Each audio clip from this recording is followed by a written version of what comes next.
Fue un clic que inició, sí, un camino, y que poco a poco en ese camino me he ido expandiendo gracias a la evidencia que me he ido encontrando.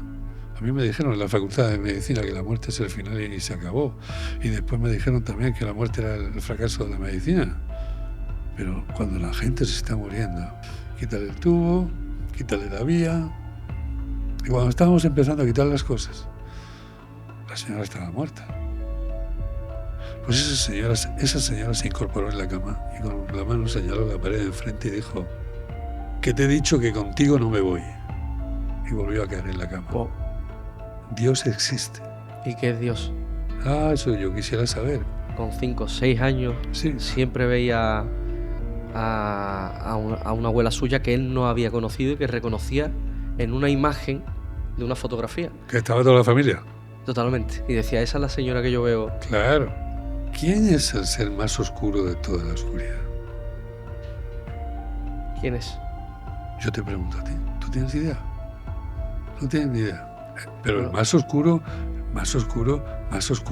de toda la oscuridad. ¿Sabes quién es? El demonio.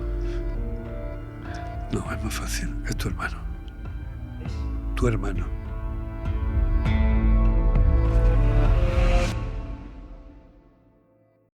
Hoy me siento orgulloso, alegre, feliz, porque tengo enfrente de mí una persona con una experiencia indudable. Se llama Juan José López, es licenciado en Medicina y Cirugía, con más de 30 años en el servicio de emergencia.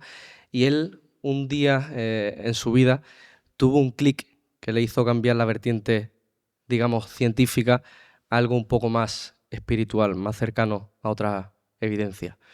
Gracias, Juan José, por estar con nosotros. Bueno, gracias por haberme invitado, porque es una oportunidad para seguir expandiendo este conocimiento y más en este marco tan maravilloso en el que estamos, en este castillo de luna, ¿no? Y aquí en Rota. Esto es una maravilla. ¿Quién era Juan José hace 30 años? Pues hace 30 años Juan José era un médico, ¿sabes? Bueno, sigo siendo médico. Era un médico cartesiano, ¿sí? Es decir, es lo que dice la ciencia y punto. Pero hubo un clic, como tú acabas de decir, en mi vida, pero fue un clic no eclosionante. O sea, no fue un clic que de hoy para mañana yo ya había cambiado. No. Pensamiento. Fue un clic que inició, sí, un camino y que poco a poco en ese camino me he ido expandiendo gracias a la evidencia que me he ido encontrando. Ese clip se produjo por dos caminos, ¿no? Yo estaba en aquel tiempo, ¿no? Hace 29 años, debatiendo conmigo mismo sobre la muerte. Y digo debatiendo conmigo mismo porque durante estos años el ser humano, que me ha costado sobremanera convencerlo sobre esto, no convencerlo, mostrarle esto y que lo acepte, he sido yo. ¿Tú no te creías? No, ¿cómo me voy a creer? A mí me dijeron en la Facultad de Medicina que la muerte es el final y se acabó. Y después me dijeron también que la muerte era el fracaso de la medicina. Pero cuando la gente se está muriendo, en 25 años de urgencia, 26 años de urgencia, ves mucha gente morir, muchas personas morir, ¿no? Y ves cosas un poco extrañas en unas muertes o en otras. ¿Puedes decir alguna en la que dijese, esto no tiene sentido? Hombre. Pues mira, ¿puedo decir alguna que esto no tiene sentido? Pues una vez estábamos haciendo una reanimación cardiopulmonar, hace muchos años de esto. A una mujer joven, 50 años tenía, ¿sabes? Y los libros dicen que cuando las maniobras de reanimación avanzada las estás aplicando y han transcurrido 30 minutos y no hay respuesta, no hay latido, pues ya lo tienes que dejar.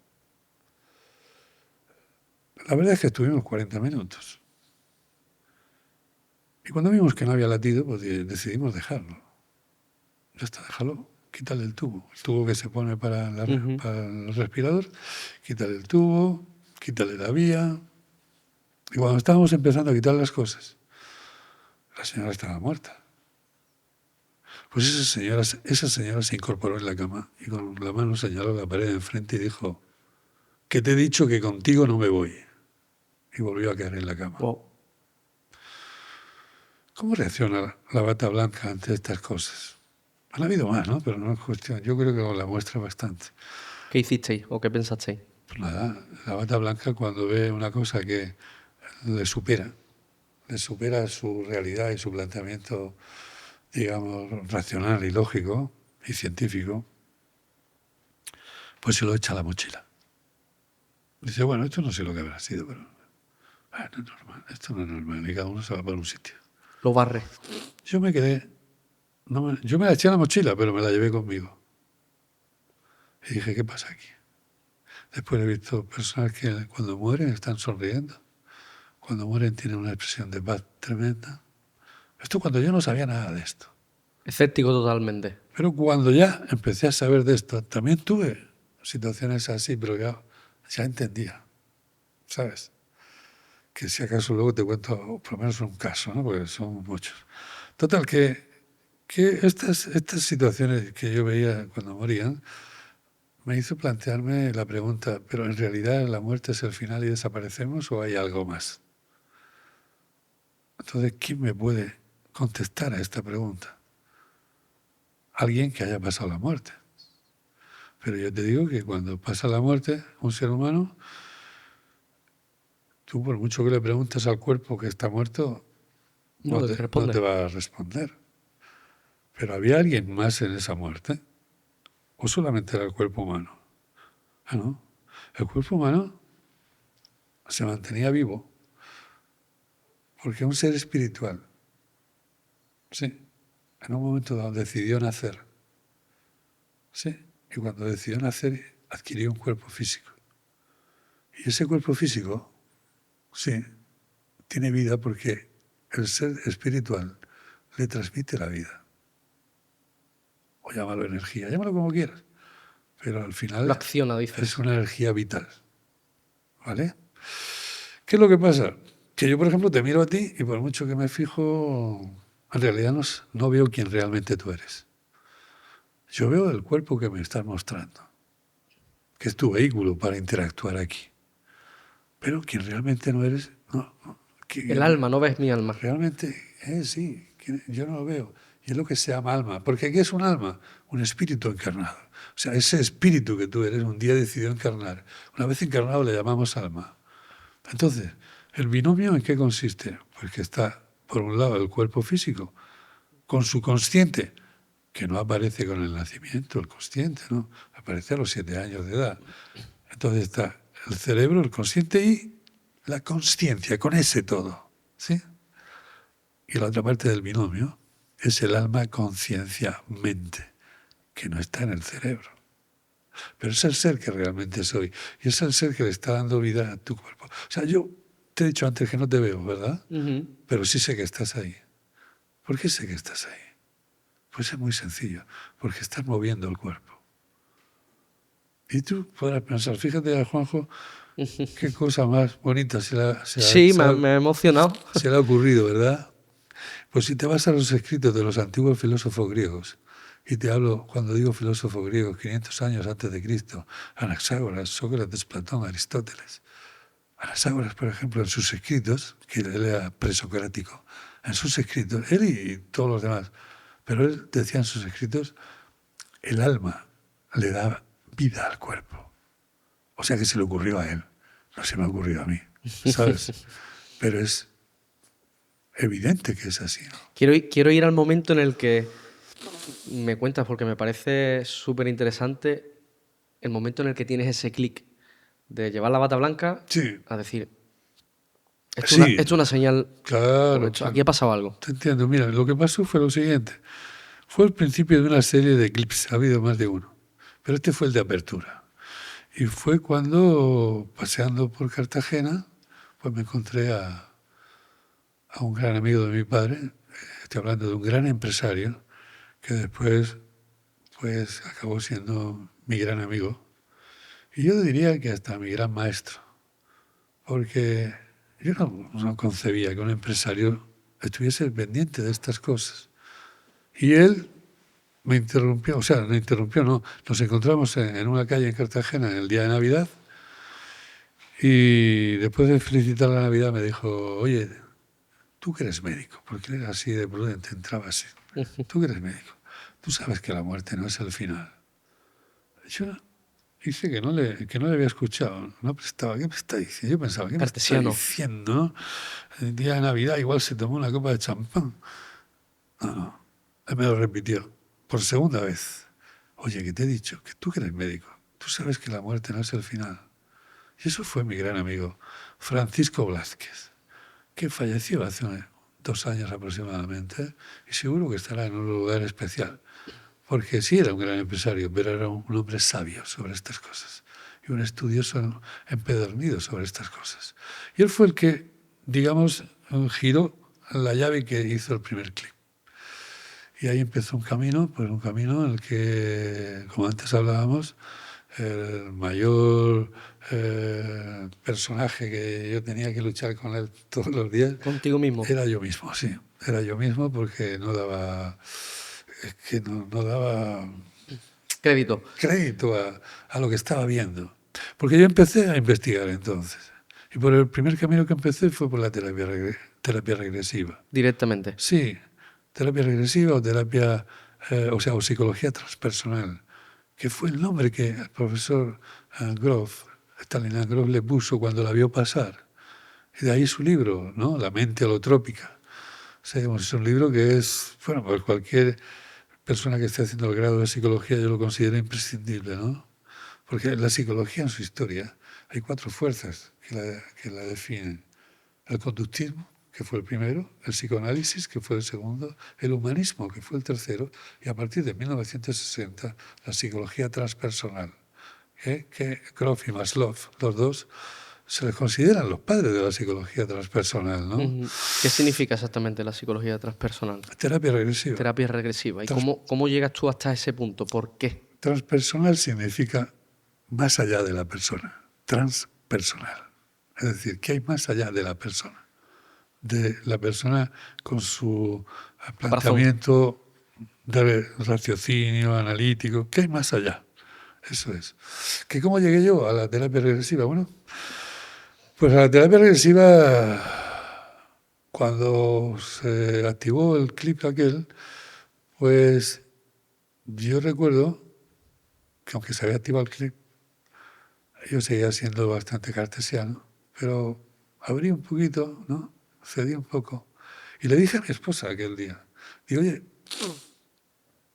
nunca hemos comprado ninguna revista de las medicinas naturales estas que la gente toma productos naturales y todas esas cosas. Y, oye, vamos a comprar una por curiosidad a ver de qué va esto. Fíjate dónde estaba yo, ¿eh? La compramos y como la casualidad no existe. Porque no existe. En esa revista venía anunciándose un curso sobre terapia regresiva que iban a dar en España una terapeuta discípula directa del doctor Brian Weiss. Anteriormente a eso, con mi amigo Paco Blázquez, habíamos ido a otro curso, ¿sabes? Esto fue en cuestión de meses, una cosa detrás de la otra. En el Escorial, donde se hablaba de regresión, pero desde el vientre materno hasta el momento actual. No se contemplaban las vidas pasadas. Pero cuando surgió, tú fíjate, en esa revista de pronto sale el anuncio y yo le dije, digo, fíjate, mira, que habla aquí de terapia regresiva. ¿Y dónde es? Pues en Villanueva del Arzobispo. En Jaén, en Andalucía, en Villanueva del Arzobispo. Ah, muy bien.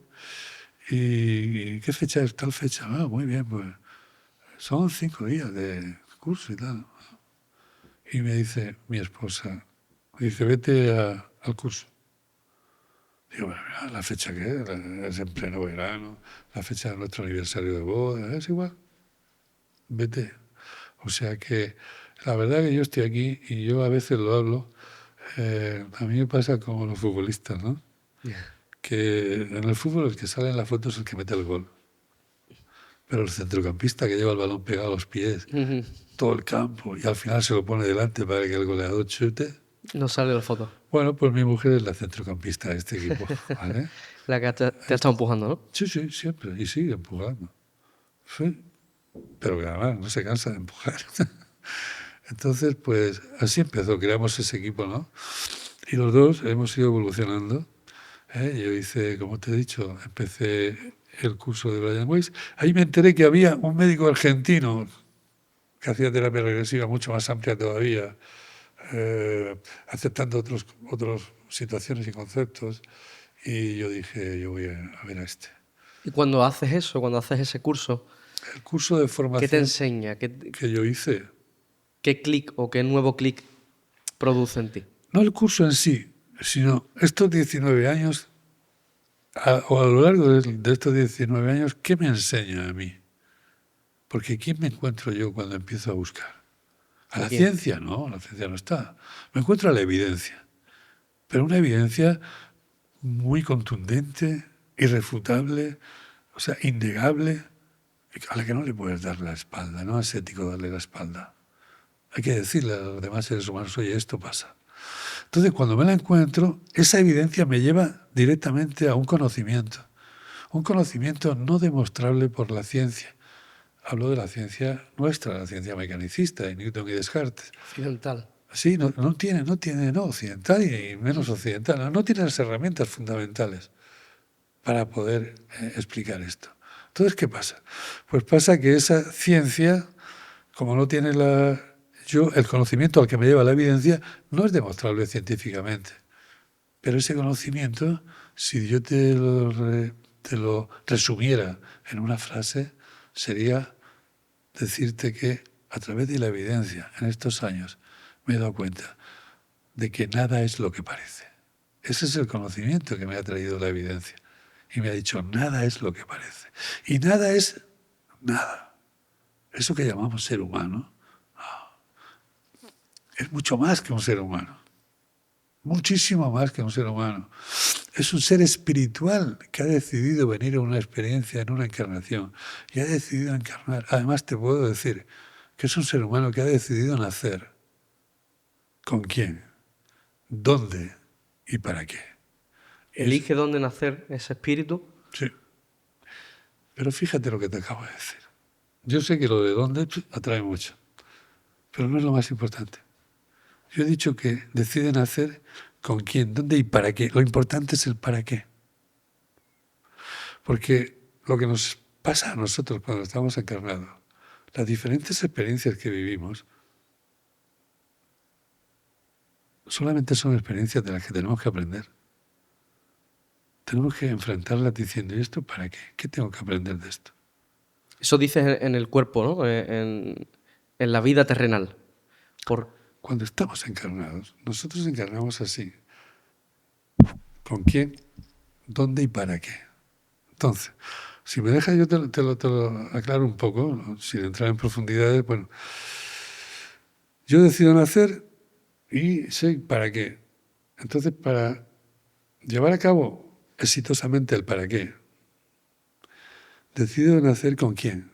Quizá en el ambiente social o familiar más adecuado para que yo pueda así superar estas experiencias que he elegido venir. En tercer lugar, ¿dónde? ¿Y dónde? ¿Qué se refiere? ¿En Ronda? ¿En España? ¿En Sevilla? También, pero no es lo más importante del dónde. Quizá para superar estas experiencias que he elegido, lo ideal sería que encarne en un cuerpo humano. Porque para estas experiencias... Pero oye, igual para estas experiencias que he elegido esta vez, igual viene mejor que encarne en un cuerpo como animal. ¿Y qué pasa? Que el alma conciencia que encarna como humano es, digamos, de un nivel más alto que la que encarna como animal. No, es la misma alma conciencia, exactamente la misma, porque todos venimos del origen, del mismo origen.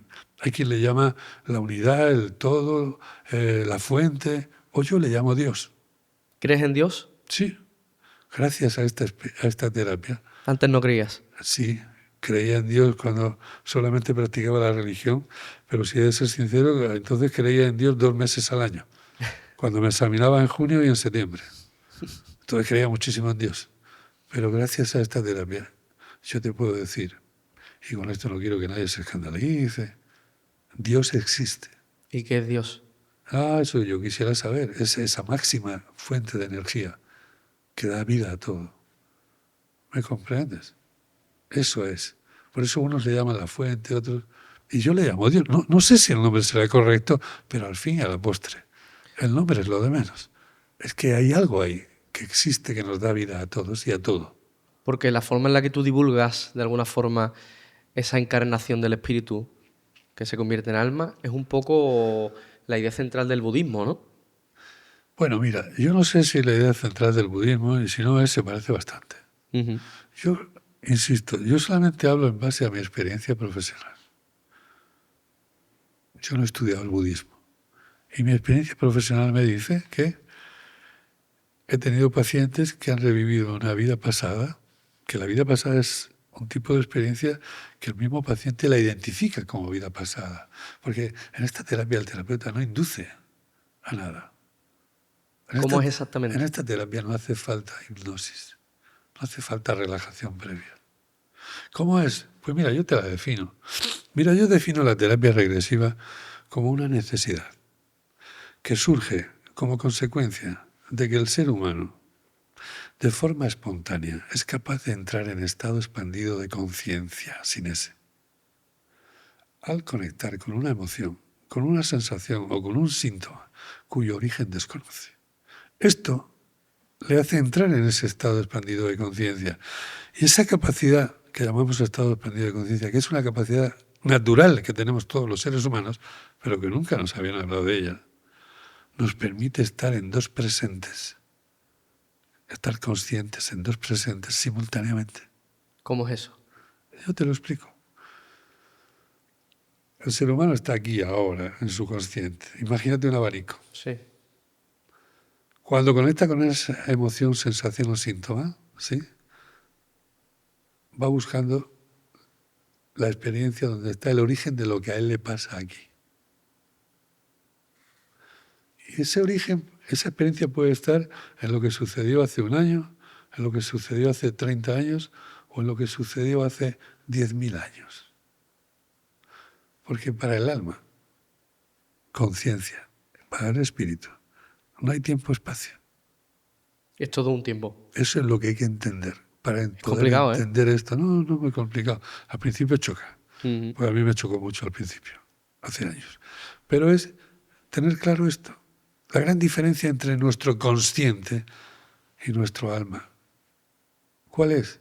Pues la gran diferencia es que para el consciente, nuestro consciente no sabe moverse sin referenciarse constantemente a la idea lineal de tiempo-espacio. Cosa que está bien, porque si no fuera así, a ver cómo quedamos nosotros hoy aquí a la hora que hemos quedado. Entonces, para nuestro consciente existe el pasado, el presente y el futuro. Para el alma, conciencia, que es el ser que realmente somos, no hay tiempo-espacio. Para el alma, conciencia. Para el ser espiritual no existe el pasado. ¿El pasado existió para el alma? Sí, cuando fue presente. ¿Y el futuro existirá? Sí, cuando sea presente. Para el alma, conciencia, todo está aquí y ahora, en el presente. Todo es presente. Y ya está ahí. El ser espiritual siempre está en el eterno presente. Por eso es la gran diferencia entre el consciente y el alma conciencia, ¿no?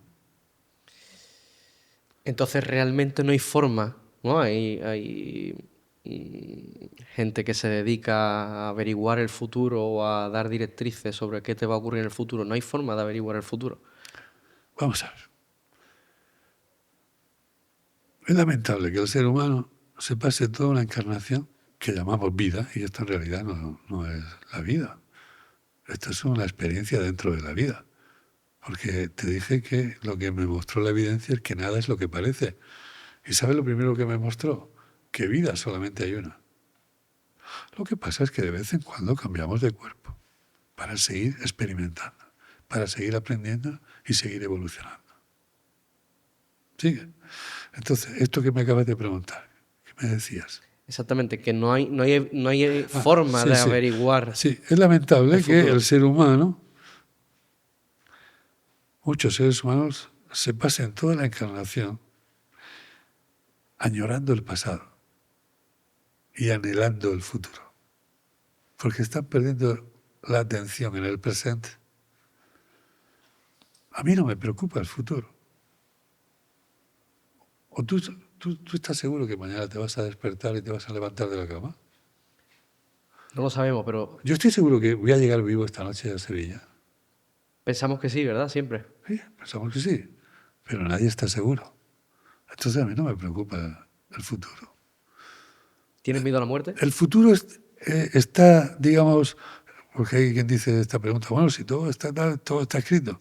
¿El futuro está escrito delante de mí? Sí, está todo escrito aquí. ¿Y mi futuro? No, mi futuro lo tengo que hacer yo.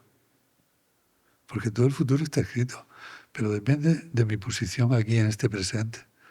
Que mi posición en este presente es el resultado de los tiempos pasados que llamamos, ¿no?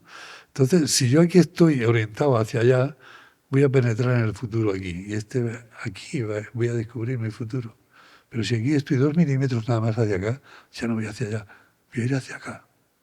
Y ahí también está mi futuro, porque todo está escrito. ¿Todo Pero está yo escrito? tengo que escribirlo. El futuro está escrito, pero yo tengo que escribir el mío. No sé si se entiende No lo esto. entiendo. Perdóname, discúlpame, No, pero no, no no, llego a no tengo por qué comprenderlo. disculparte. Está todo ahí, pero el mío va a ser el que yo haga. El camino que tú propongas o que tú escribas, ¿no? Eso es el camino que yo estoy preparado para hacer y el camino que yo voy a hacer.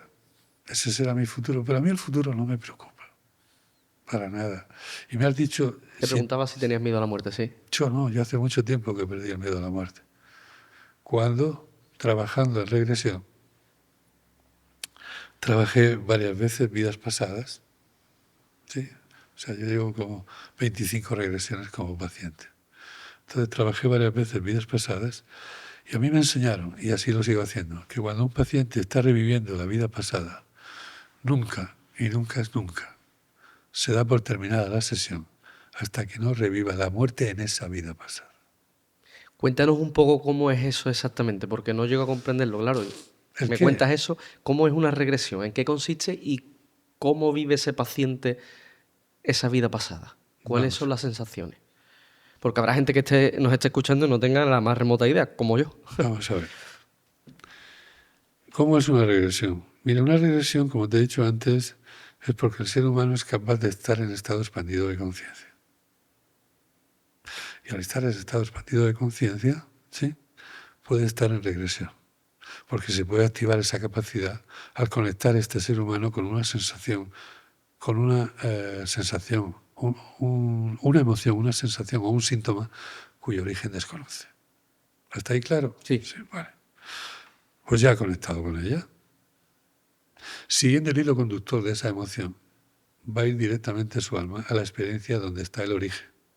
Por ejemplo, porque tú dirás, bueno, pero ¿cómo surgen estas cosas en el ser humano?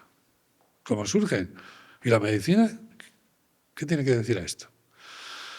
Pues imagínate que yo tuve una vida en el siglo XV, por ejemplo, y llegó la muerte, y yo me morí. Pero se murió mi cuerpo, yo no. Porque en ese siglo XV estaban dos: quien realmente yo soy y el cuerpo que elegí utilizar. ¿Me sigues a lo Sí, mejor? sí. Que se murió mi vehículo. Mi vehículo se estropeó, ya no tiene arreglo. Se ha muerto, yo me voy. Pero me llevo conmigo todo el conocimiento que he adquirido ahí, toda la información. Y también los disturbios emocionales sin resolver. ¿Dónde los tengo conmigo? ¿Dónde? Aquí, en mi cuerpo de ahora, siglo XXI, ¿vale? Hasta ahí me sigues. Resulta que, de hecho, dicho sea de paso, ¿por qué no recuerdo yo la vida del siglo XV? ¿Por qué no la recuerdo? ¿Por qué no lo recuerdas? Pues no la recuerdo, pues porque resulta que aquel cuerpo mío del siglo XV tenía su propio cerebro, su propio consciente y su propia consciencia. Y cuando se murió, todo eso desapareció con el cuerpo. ¿Quién sobrevivió? Yo. ¿Y yo qué soy? Un ser espiritual que encarnado, que soy un alma, conciencia sin ese, y mente. Y me voy, me llevo la información, lo que he dicho hace un momento. Entonces estoy aquí, en este cuerpo mío, del siglo XXI, y tengo todo eso que me he traído conmigo, lo tengo latente. Entonces, ¿qué es lo que pasa? Pues pasa que, estando aquí, en este cuerpo, si revivo una experiencia similar a la que en su origen me provocó estos disturbios emocionales, esto se va a activar.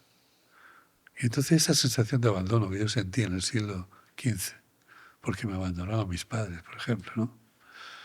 Aquí se reaviva. Esa fobia que yo sentí en el siglo XV porque me enterraron vivo, aquí se activa. ¿Cuándo? Pues cuando voy a entrar a un ascensor y tengo claustrofobia, por ejemplo. Pues no es la primera vez que el problema de esa claustrofobia está en una vida pasada donde te enterraron vivo o te quedaste atrapado. ¿Y se solucionan esas regresiones? Sí, porque el fin principal de esta regresión, de la terapia regresiva, ¿cuál es? Traer al consciente todo aquello sin arreglar que perdura en el alma y que se acaba de activar. Porque cuando se activa, tú vas a tu médico y dices, mira que estoy sintiendo aquí en el pecho una sensación de presión que no me deja respirar, que tal, y te estudian, te miran, porque la medicina alopática ahora mismo tiene un despliegue, ¿verdad? Tiene un avance, ¿no?, de tecnología para diagnosticar, que es raro que se le escape un diagnóstico. Pero al cabo del estudio, ¿qué te dice? Mira, resulta que te he mirado, te hemos visto, te hemos analizado, lo que a ti te pasa no tiene origen orgánico. Ah, no, pues a mí me pasa. Sí, os digo que no. Posiblemente tenga un origen psicosomático. ¿Qué significa psique? Significa alma y significa mente. Te está diciendo el médico alopático la verdad. No sé hasta qué punto eres consciente de que lo hace. Te está diciendo que el origen de lo que a ti te pasa está en el alma. Entonces, ahí empieza la terapia regresiva. Entonces, dentro de eso, sí, lo más importante, que era lo que yo iba buscando, es qué pasa en la muerte. Entonces, cuando el paciente va a una experiencia que la identifica como vida pasada, como te decía hace un momento, yo no doy por terminada nunca la experiencia, o sea, la sesión, hasta que ese paciente no revive su muerte en esa vida pasada. Ah, amigo mío, ahí ya empecé a escuchar las primeras versiones de qué pasa en la muerte. Porque me decían, mira, estoy viendo mi cuerpo. O sea, tú como terapeuta regresivo nunca vas por delante del paciente, solamente lo acompañas. Nunca le sugieres nada, simplemente lo escuchas. Y cuando vas a su lado, llega el momento que tienes que ayudarle a traer al consciente, por eso tienes que estar consciente, sí, a traer al consciente todas aquellas cosas sin arreglar que estaban en el alma. Entonces, cuando llega la muerte, tú te estás diciendo, sigue, muy bien. A ver, avanza un momento, sí, estoy un momento antes de mi muerte ya, sigue. ¿Qué te está pasando? Mira, estoy en la cama o estoy en el suelo, me ha pasado esto. ¿Pero cómo es exactamente? ¿Esa persona se tumba? Pero déjame que te lo explique. Ah, vale. Mi querido amigo. Claro. Bueno, es exactamente, yo sé tu impaciencia, tú quieres sintetizar todo, ¿no? No es sintetizar, realmente es ir a eso, que pensaba que te ibas a ir a otro sitio y digo, quiero saber... No, hasta que no se muera no me voy. Bueno, entonces revive la muerte, ¿no? Cuando revive la muerte, que era lo que intentaba decirte, yo le voy acompañando y le digo, sigue, él me está contando. Imagínate, estoy en la cama, cada vez respiro con más dificultad, me está costando trabajo respirar, muy bien, sigue, es que más físico, no importa, sigue. Y a través de este físico manifiesta eso. O sea que hay veces que alguno se queda allí en apnea, pero nada, medio segundo, porque tú sigue y él sigue. Entonces, algo importante. De pronto te dicen, estoy viendo mi cuerpo. Te lo define como está, si en la cama, si en el suelo, lo que sea. Al renglón seguido tú le sigues diciendo, sigue, y ¿sabes qué te dice? Estoy viendo una luz, o un ser de luz, que me atrae. La luz atrae. Y me voy hacia la luz. Muy bien, sigue. Ya estoy en la luz. Ah, qué bueno. A ver, en la medida de lo posible me puedes describir cómo es la luz. Bueno, pues mira, es inmensa, no tiene límites, pero me puedes concretar más. Algunos concretan, pero yo te estoy poniendo en el caso del que, porque todos al final terminan en lo mismo, terminan en la inefabilidad. ¿Qué es la inefabilidad? La dificultad de encontrar las palabras adecuadas para poder transmitir de una forma razonada, lógica y con un procedimiento mínimamente científico lo que el alma conciencia le está transmitiendo a la conciencia. porque el alma-conciencia es la que está mostrando la experiencia. Ujú. El consciente se está enterando de esto ahora. Él no estuvo allí. Es mi consciente de este cuerpo del siglo XXI. Pero como está consciente, que es imprescindible que esté, pues se está enterando de esto. ¿Y sabes qué hace con esto? Lo guarda en las áreas de la memoria. A partir de ahí ya va a recordar lo que pasó. Pero el alma no tiene memoria. Simplemente te muestra todo. Porque está en su eterno presente. Bueno, te siguen diciendo. Y yo le sigo insistiendo y al final, ¿sabes qué me dice? ¿Qué te dice? Mira, no encuentro palabras suficientes para explicarte esto, pero aquí se siente un amor y una paz, como yo jamás he sentido. Y la pregunta es, ¿quién me dice eso? ¿Que me lo ha dicho uno o dos? No, mira, hace ya un tiempo que superé las 9.000 regresiones. Y no son 9.000 pacientes. Como pacientes físicos he visto 3.500, un poquito más. A una media de 3 regresiones cada uno, pues he superado las 9.000, ¿vale? Todos me dicen lo mismo, Alex.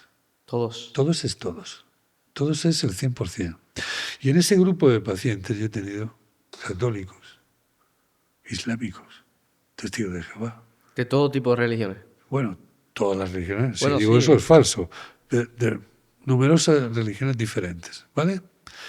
Y todos, insisto, me dicen lo mismo. Y todos me hablan de la luz que me atrae. Y todos me hablan del amor y la paz. Y todos me dicen, estoy viendo mi cuerpo. Y todos es todo. Yo ahí vi lo que era la muerte. Cuando la reviví yo como paciente, ahí desapareció el miedo a la muerte. Porque es un poco parecido a las experiencias cercanas a la muerte, que en 2017 tuviste una, ¿no? Sí, pero ¿Cómo? yo me encontré a las personas que han tenido experiencias cercanas a la muerte, cuando ya había visto un montón de personas que en regresión, en vida pasada, me hablaban de la muerte. Y no solamente me hablaban, me la describían. ¿Vale? Cuando encuentro a los que han tenido experiencias cercanas a la muerte, ¿cuál es la sorpresa mayúscula que yo me llevo? Es que cuando los entrevistas, hago así, pues le pongo la grabadora y les escucho, o sea, sin regresión, me están contando. ¿Y qué me cuentan?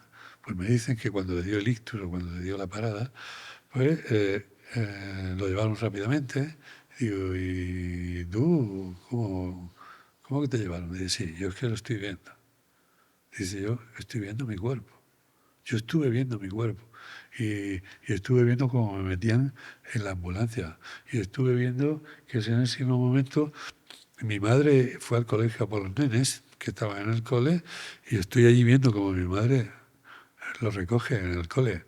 Y a la vez estoy en la ambulancia. Y mi cuerpo está en la ambulancia. Oye, que se va a la ambulancia. ¿Lo que hace? Dice, me meto, atravieso la pared de la ambulancia. Ahí te está mostrando el ser desencarnado su omnipotencia y su omnipresencia. Son capacidades que tenemos cuando no tenemos cuerpo físico.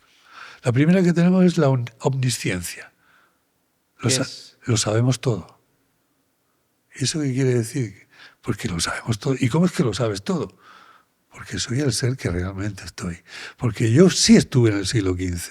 Yo sí estoy en el siglo XXI. Yo sí sé lo que ha pasado allí y lo que está pasando aquí. Porque yo he estado. Y yo sí sé qué pasó en el vientre de mi madre, porque también he estado en el vientre de la madre. El que no estuvo es el consciente. El consciente está en cada encarnación a partir de los 7 años. Y con la muerte desaparece. ¿Y por qué a partir de los 7? Bueno, es que es así como se valora. Vamos a ver. Nosotros nacemos. Desde el momento de la concepción estamos ya allí. Porque sin nuestra energía, este cuerpo no se forma. Sin nuestra presencia aquí, ese cuerpo a nadie le da vida, se lo doy yo. Pero desde que son 2 células, y gracias a eso, se multiplican y dan lugar a este cuerpo. ¿Sí? Uh-huh. Entonces, dices tú, me decías, ¿y cómo sabes que...? Porque es a los 7 años. ¿Hay algún estudio que demuestre que a los 7 años haya un cambio? Sí. ¿Sí? Cuando nacemos, este binomio, que es el ser humano, que es cuerpo físico y espíritu o alma, conciencia, Cuando nacemos, digamos que el 90% está a favor del alma. Porque las estructuras cerebrales definitivas todavía no se han formado. Tú pregúntale a alguien, adulto, oye, cuéntame, cuando tú tenías 2 años, ¿qué recuerdas? Cuando tenías 3 años, ¿qué recuerdas? Y la gran, enorme mayoría no recuerdan. Algunos que dicen recordar, cuando indagas en eso, que él lo tiene como recuerdo, es que tantas veces le han contado esa anécdota que al final la incorporó como recuerdo. Pero la inmensísima mayoría no recuerda. ¿Por qué? Porque el porcentaje está a favor del alma. El consciente no está, porque no están las estructuras cerebrales aún formadas. Los trabajos del doctor Ian Stevenson son los que atestiguan esto. Ian Stevenson, el psiquiatra canadiense, que también falleció hace unos años, realizó un estudio, seguimiento a los niños que entre 0 y 6 años decían recordar haber tenido vidas pasadas. Y con un equipo de psicólogos y psiquiatras, en un momento dado, acompañaban al niño a donde él decía que vivía y tenía su familia. A ese niño. A ese niño, sí. Y cuando llegaban al lugar, el niño, al pueblo que llegaran, el niño iba por delante de ellos, conocedor del pueblo, un pueblo que igual estaba a 1000 y pico kilómetros de su domicilio actual. Y andaban como Pedro por su casa allí. Incluso se encontraba con sus familiares. ¿Sí? Aquí, en este tema hay un caso muy bonito, que es película, que es un caso real, ¿no? Los hijos del ayer, se titula. Y ahí hablan de esto. Pero bueno, siguiendo con el trabajo de Ian Stevenson, antes de morir tenía recogidos más de 3000 casos de estos niños. De niños que recordaban Sí, su entonces, vida. ¿qué pasa en la gran mayoría? El 90 y tantos % de estos niños, ¿qué pasa cuando cumplen entre los 6 o 7 años? ¿Qué pasa de un día para otro? Que hace una semana él te decía, no, sí, yo he visto muchas veces al abuelo Paco, he estado jugando con él. Sí, sí. Y cuando llega ese día y le preguntas, oye, ¿tú recuerdas cuando jugabas con el abuelo Paco? Dice, ¿quién, yo? Sí, cariño, sí. Vamos a ver. Si tú me contabas que... No puede ser. Yo no recuerdo haber estado. ¿Por qué? Porque el consciente ya está. Por ratificar un poco esto, le consciente ocurrió a mi primo con esas edades. Y ahora que lo cuentas, pues quizás tenga algún sentido. Con 5 o 6 años Sí. siempre veía a una abuela suya que él no había conocido y que reconocía en una imagen de una fotografía. Que estaba toda la familia. Totalmente. Y decía, esa es la señora que yo veo Claro. ahí. Y de un día para otro ya no se acordaba de que veía, se me ponen los pelos de punta, Es que es así, Alex. Es a así. esa abuela. Porque en la proporción alma consciente, hasta los 6-7 años es el alma la que está. Y el alma está más atenta al lugar de donde viene. Sí. Y aquí este niño no sabe lo que es la muerte todavía. Porque para él no hay muerte. Porque hay vida. Y este caso que tú has dicho es decir, oye, que estoy hecho abuelo Paco como abuelo Andrés, que estoy jugando con el abuelo. Y claro, cuando viene el marido de trabajar, la mujer toda asustada ya dice, oye, que o sea, lo que dice el niño, que está jugando con tu padre, como con mi padre murió antes de que él naciera, que dice que sí. El padre lo comprueba, también se eriza, ¿y qué hace? La prueba del algodón, como tú acabas de decirme, eso lo hacen todos. La fotografía. La fotografía grande, está toda la familia. Dice, a ver, ¿dónde está ese señor que tú ves? Con su dedito va, pero vamos, que no falla. Claro, estos niños tienen que tener la suerte de tener unos padres que comprendan esto, de tener unos padres con una mente muy abierta, ¿sabes? Tener unos padres que tengan nociones de que somos más de lo que parecemos, que tengan conocimiento de que somos seres espirituales. Pero esos padres no los tienen porque en esta sociedad habría que corregir algo. Y es que yo creo que en la escuela podríamos empezar a hablarle a los niños de quién realmente somos, de que eres un ser espiritual. Sí, pero bueno, últimamente prefieren hablarle de sexualidad. Es la otra parte del binomio, la materia. ¿Sí? Hablando de almas, ¿Hay almas perturbadas o perturbadoras que de alguna forma estén aquí y hagan daño o esa energía sea negativa hacia nosotros? Bueno, me estás preguntando si hay oscuridad. Sí. Ahí hay luz y hay oscuridad. La una es la ausencia de la otra. ¿Sí? La luz es la ausencia de oscuridad y la oscuridad es la ausencia de luz. Hablábamos antes, ¿no? Que todos venimos del mismo origen, de la fuente, pero todos es todos. Entonces, si todos venimos del mismo origen, la pregunta que yo hago antes de entrar en ver si hay almas que perjudican, la pregunta es, ¿quién es el ser más oscuro de toda la oscuridad? ¿Quién es? Yo te pregunto a ti, ¿tú tienes idea? No tienes ni idea. Pero el Bueno, más oscuro, más oscuro, más oscuro de toda la oscuridad. ¿Sabes quién es? el demonio. No, es más fácil. Es tu hermano. ¿Es? Tu hermano. Y mi hermano también. ¿Qué significa? Porque somos hermanos espirituales todos. Porque todos hemos venido del mismo origen. Lo que pasa es que ese ser está en la oscuridad, por las razones que sean. No está donde debe de estar. Habrá que ayudarle a que encuentre el camino de vuelta a la luz, ¿no? En vez de asustarte, es enfrentarlo. ¿Enfrentarlo cómo? No violentamente, ¿no? Por supuesto, la violencia lleva a la violencia. Nosotros trabajamos con 4 armas fundamentales. ¿Sí? Una es la comprensión. Yo tengo que comprender que ese ser espiritual, que es hermano mío, por ser tan ser y tan espiritual como yo, sí, está donde no tiene que estar. A ver qué circunstancias le han llevado a estar ahí. Después, la compasión. Porque él está sufriendo, lo está pasando mal también. Por supuesto, por eso se pone violento algunas veces. Después la paciencia. Porque cuando se presenta en consulta, menos guapo, al terapeuta le dicen de todo. Sí. Y después el arma más potente que hay en todo el universo, que es el amor. Si tú te acercas a él con amor, sin miedo, con amor, te das cuenta que se desestructura, se rompe. Y en un momento dado te dice, ¿y ahora qué tengo que hacer? Yo no merezco ir a la luz, no he sido bueno. No te preocupes. Viniste a vivir una experiencia que tú elegiste venir a vivir y de la que ya has tenido que aprender. Y en la luz te están esperando. ¿Me permites que te ayude a ver la luz? Sí, vale. Y ya le ayudas y ya está. ¿Has tenido casos fuertes en ese sentido? Bueno, en ese sentido he tenido varios casos fuertes, sí. Varios, sí. Unos cuantos. ¿Alguno que puedas contar? Bueno, yo creo que podemos contar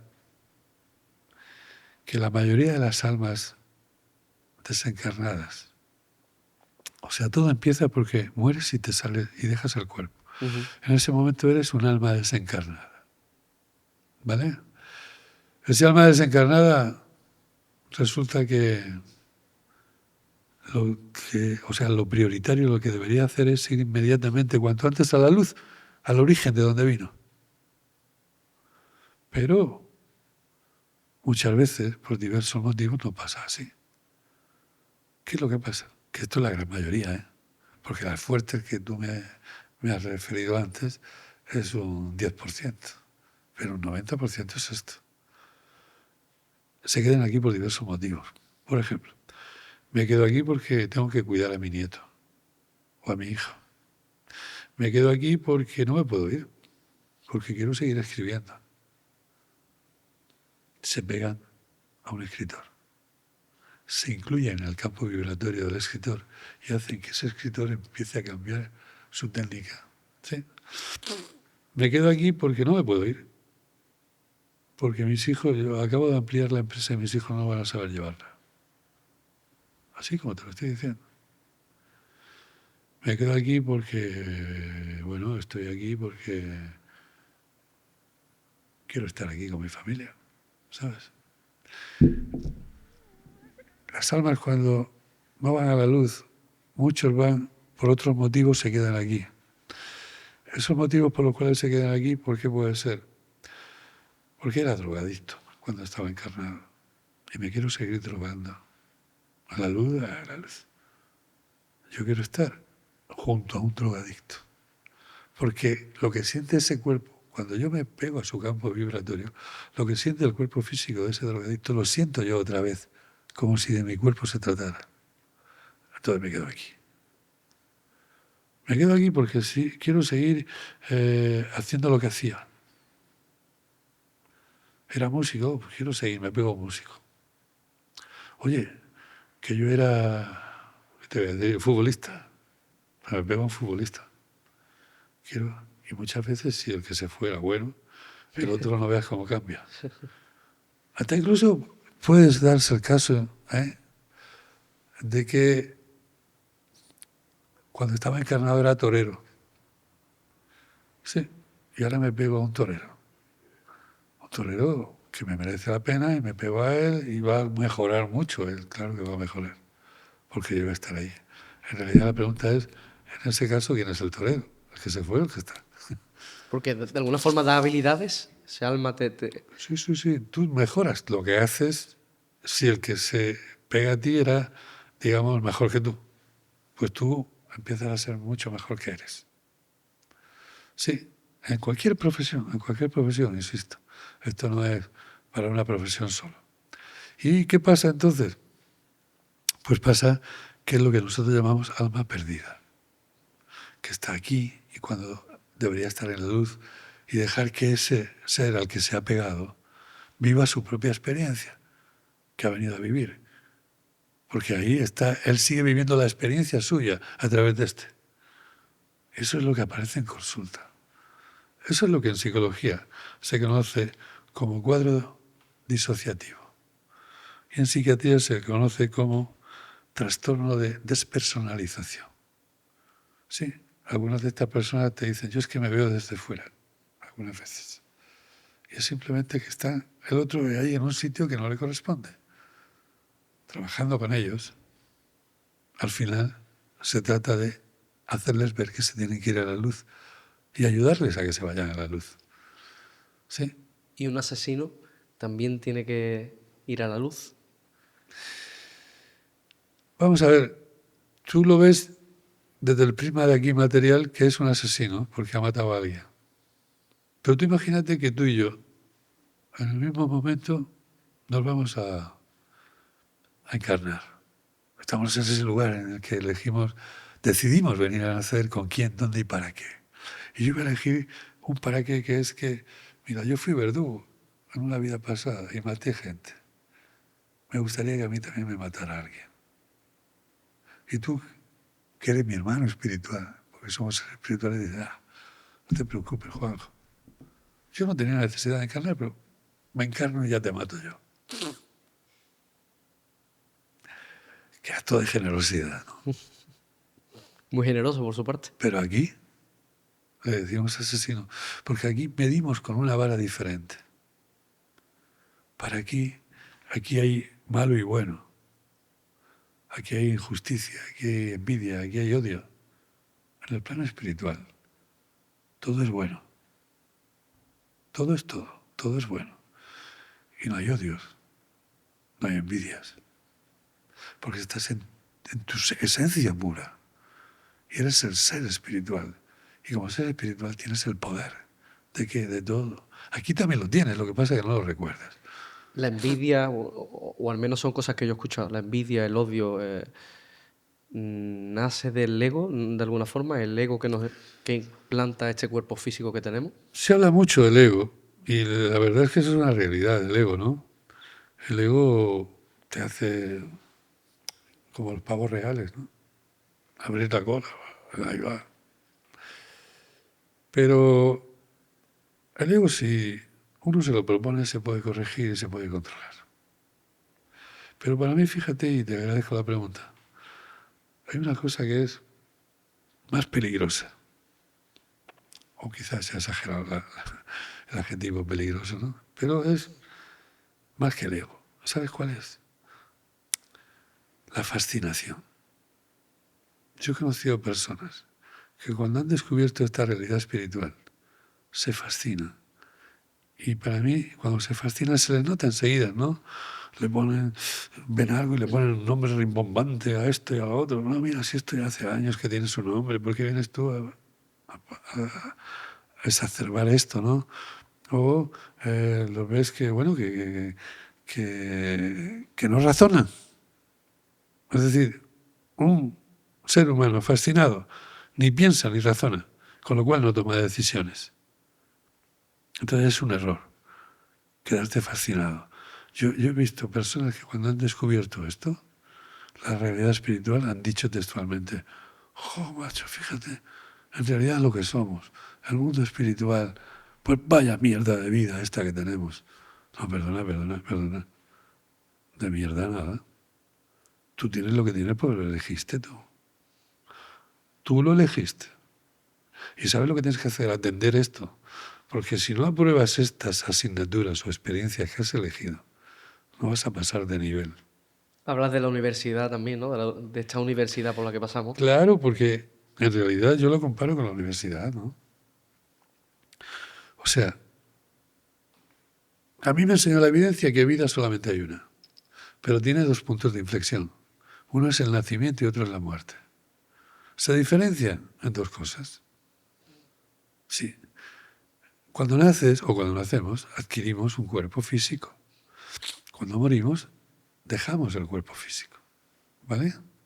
Y la segunda diferencia es que cuando nacemos, tú te has dado cuenta que nos ayudan a nacer. ¿Sabes por qué nos ayudan a nacer? Porque el ser humano sabe en qué consiste el proceso del nacimiento.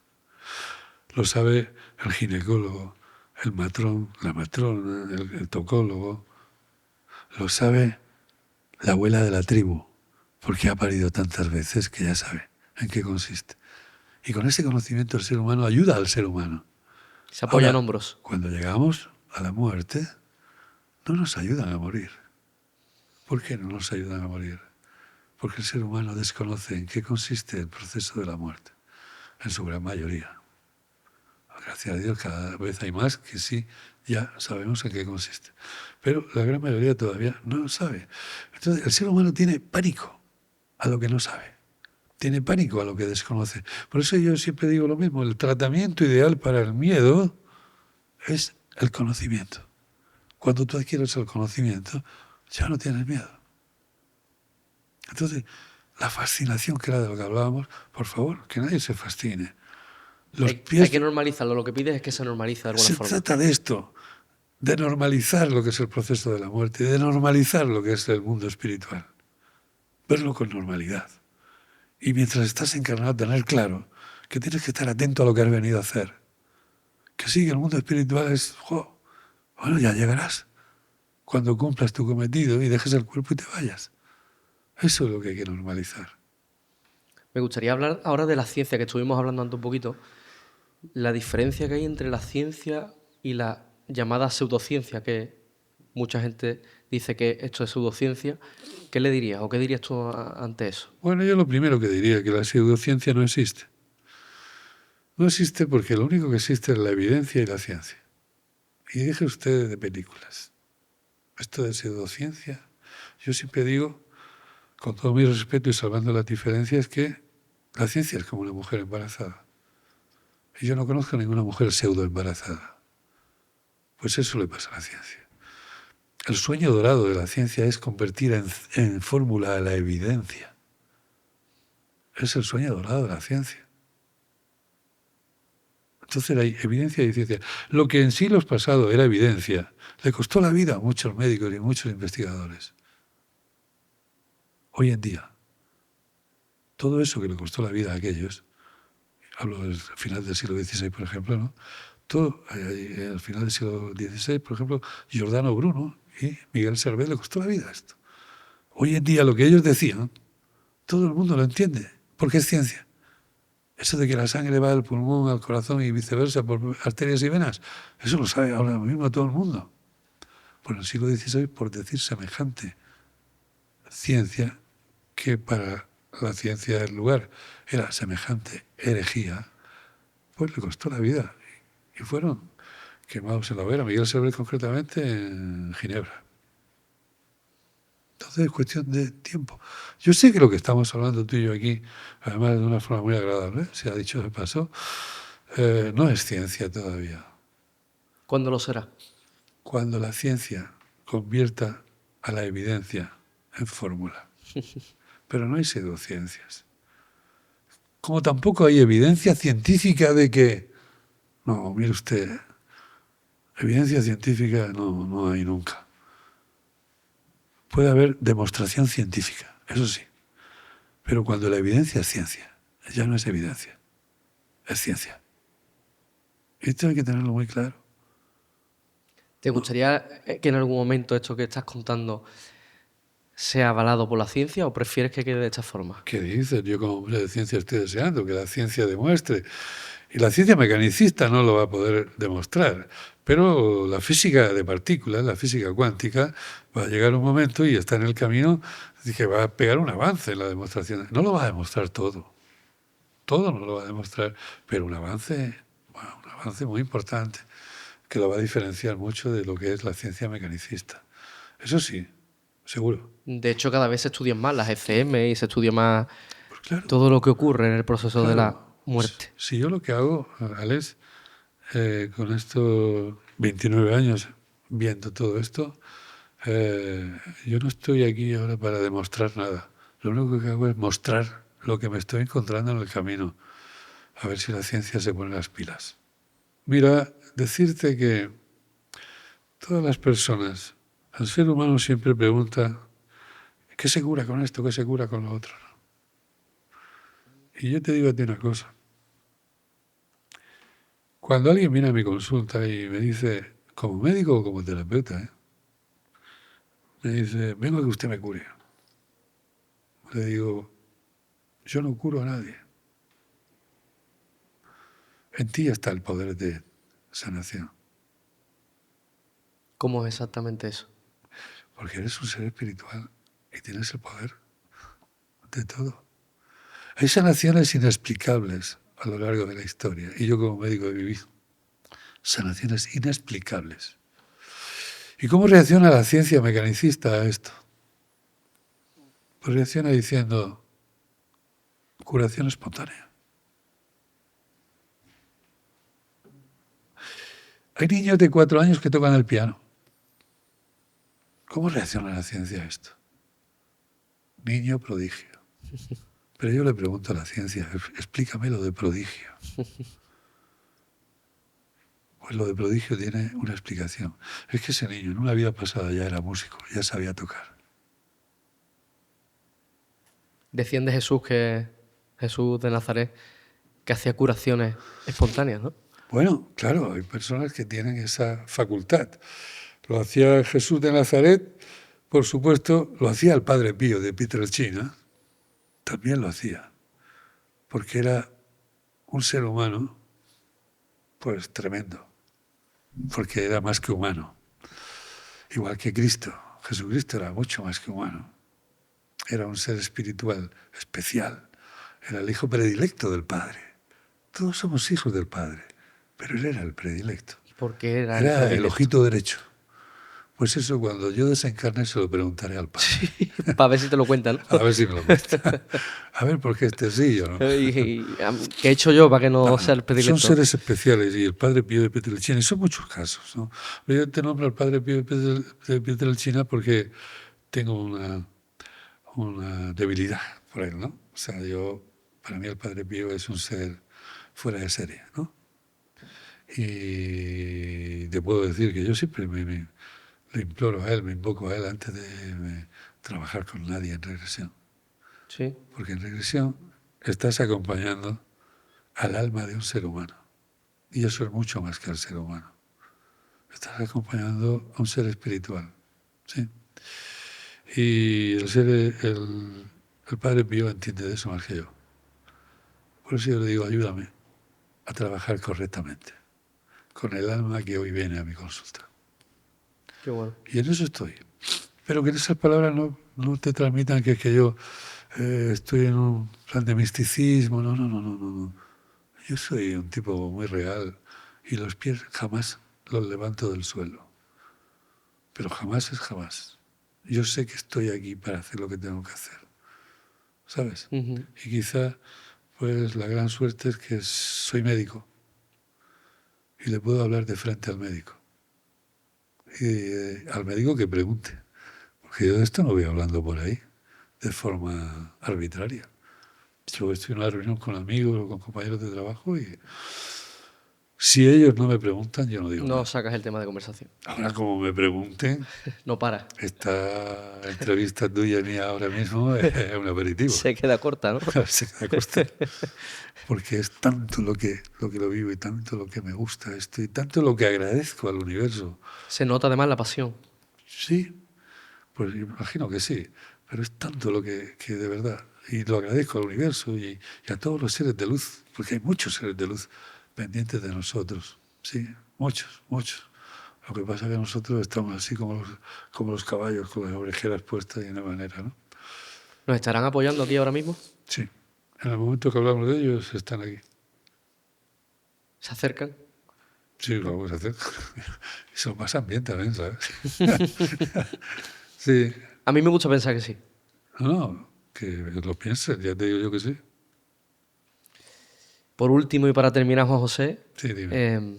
me gustaría que lanzaras un mensaje a aquellas personas que tienen miedo a la muerte, que no saben cómo afrontarla o que se Claro que encuentran sí. en situaciones muy complejas.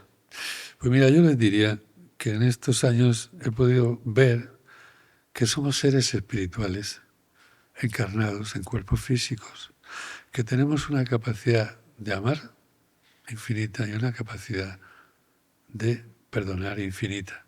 Y que la muerte existe, pero no es el final. Es decir, que somos seres espirituales, que decidimos nacer. Y cuando no tememos morir, aprendemos a vivir. Qué bueno. Eso es lo que les puedo decir. Muchas gracias. Muchas Juan José. gracias a ti. Gracias por aportar la sabiduría que tienes. Muchas gracias a ti. Muchas gracias.